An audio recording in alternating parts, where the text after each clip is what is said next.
In this video, the auditor is auditing in the manufacturing process. Watch this video to determine if the auditor is using effective auditing techniques. Okay, Brett, so the machine isn't running, so is it broken down? No. You waiting for an operator? No.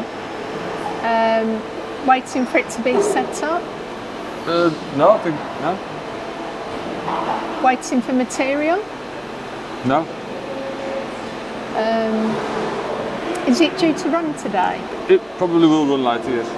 Oh, right. To undertake any audit, an auditor should have the competencies to ask questions, to be able to gather objective evidence, to enable decisions to be made on whether the relevant audit criteria is fulfilled.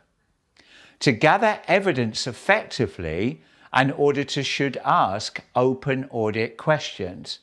For example, please explain to me.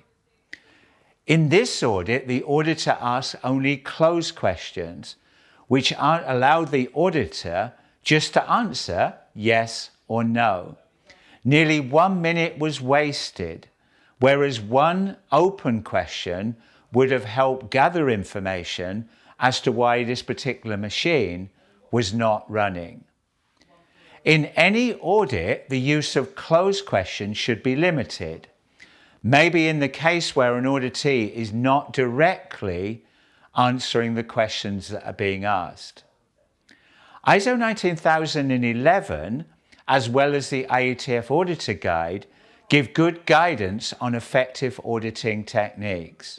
Let's summarize the key learning points.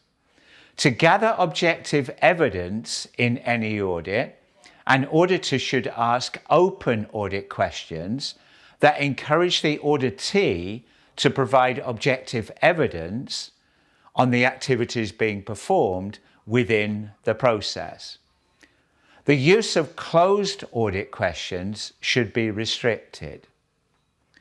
ISO 19011, as well as the IATF Auditor Guide, give good guidance on the competencies to be an effective auditor.